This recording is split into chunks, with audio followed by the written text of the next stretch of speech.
Bismillahirrahmanirrahim. Assalamualaikum warahmatullahi wabarakatuh. Perkenalkan, nama saya Andi Sirpuaton dengan NIM 240905501005. Nah, pada kali ini saya akan mempresentasikan hasil tugas saya manajemen SDM dengan topik yang saya bawakan pada kali ini adalah sistem kompensasi terhadap karyawan praktek mandiri yang bekerja sama dengan BPJS. Nah, yang pertama itu pendahuluannya itu sumber daya manusia merupakan aset terpenting dalam sebuah organisasi karena keberhasilan tujuan organisasi sangat bergantung pada kualitas, motivasi, dan kinerja pada karyawannya. Nah, tanpa pengelolaan SDM yang baik, organisasi akan sulit berkembang meskipun memiliki modal, teknologi, atau strategi yang kuat.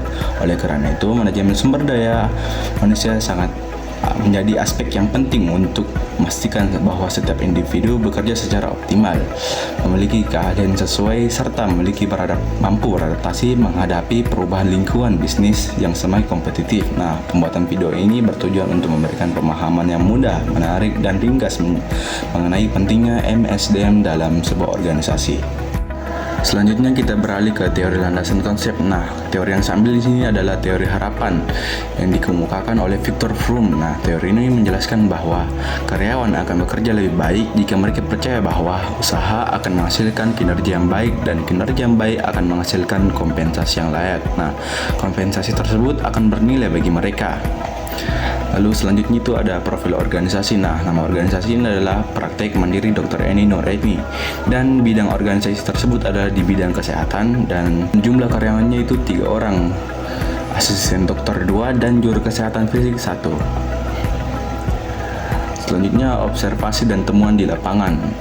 Nah, karyawan di organisasi ini dibagi menjadi 2 jenis pekerjaan, yaitu yang pertama 2 karyawan asisten dokter. Ini pekerjaannya kurang lebih sama seperti dokter, seperti memeriksa keluhan yang dibawa oleh pasien. Nah, tipe kedua ini adalah juru kesehatan fisik yang membantu dokter dalam mengimplementasikan kesehatan fisik seperti kegiatan senam.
Berdasarkan dari video tadi, kinerja karyawan di sini sudah memenuhi standar kinerja organisasi yang dimana karyawan bekerja sesuai dengan tugas yang diberikan dan menyelesaikannya dengan baik.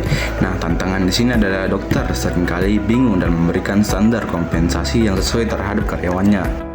Selanjutnya, analisis teori dengan data lapangan. Karyawan memiliki kinerja yang baik karena mereka memiliki motivasi yang tinggi, salah satunya karena atasan selalu memberikan kompensasi. Hal ini selaras dengan teori harapan yang menjelaskan bahwa seseorang akan termotivasi untuk bekerja lebih baik jika mereka percaya bahwa usaha yang mereka lakukan akan menghasilkan kinerja yang baik. Karena kinerja yang baik tersebut akan dihargai atau diberi kompensasi, dan kompensasi itu benar-benar bernilai bagi mereka. Dalam kasus ini, karyawan melihat bahwa semakin baik mereka bekerja, semakin besar peluang mendapatkan kompensasi dari atasan. Nah, mereka juga merasa kompensasi tersebut penting dan bermanfaat bagi kebutuhan mereka. Berdasarkan tantangan yang dialami oleh organisasi ini, kami menyarankan memberikan solusi dan rekomendasi dengan cara gunakan sistem penilaian kerja seperti menilai karyawan berdasarkan indikator yang terukur seperti kehadiran, ketepatan waktu, kualitas pelayanan, dan sikap kerja. Hasil penilaian ini akan menjadi dasar objektif untuk menentukan kompensasi tambahan. Yang kedua itu terapkan skema kompensasi berjenjang seperti buat beberapa level kompensasi, misalnya level A, level B, dan level C. Setiap level memiliki kriteria yang jelas sehingga dokter cukup menilai karyawan masuk level mana tanpa harus bingung menentukan nominal setiap kalinya. Yang ketiga, diskusikan dengan karyawan untuk mengetahui harapan mereka. Nah, dokter bisa mengadakan komunikasi singkat atau evaluasi bulanan dengan mengetahui apa yang karyawan anggap adil, kompensasi bisa disesuaikan dan lebih tepat sasaran. Selanjutnya kesimpulan, berdasarkan hasil observasi dan analisis dapat disimpulkan bahwa sumber daya manusia memegang peran penting dalam keberhasilan praktek mandiri dokter ini karena kualitas dan motivasi karyawan sangat mempengaruhi kelancaran pelayanan kesehatan. Melalui pemahaman teori harapan Fromm terlihat bahwa karyawan menunjukkan kinerja yang baik karena mereka percaya bahwa usaha mereka menghasilkan kinerja yang memadai. Kinerja tersebut dapat diapresiasi oleh atasan dan kompensasi yang diberikan memiliki nilai bagi mereka. Walaupun kinerja karyawan sudah terpenuhi, organisasi masih menghadapi tantangan dalam menentukan standar kompensasi yang tepat. Oleh karena itu, diperlukan solusi seperti penerapan sistem pelayanan kerja, skema kompensasi berjenjang, serta komunikasi terbuka dengan karyawan. Dengan menerapkan rekomendasi tersebut, praktik ini dapat menciptakan sistem kompensasi yang lebih adil, terukur, dan konsisten sehingga mampu meningkatkan motivasi dan menjaga kinerja serta mendukung perkembangan organisasi. Adapun pesan terakhir dari saya, sumber daya manusia bukan hanya bagian dari organisasi, tetapi jantung yang menggerakkannya. Ketika kita menghargai karyawan dengan adil dan bijak, kita bukan hanya membangun kinerja, namun membangun masa depan. Mungkin itu saya dari pembawaan materi saya. Sekian dan terima kasih.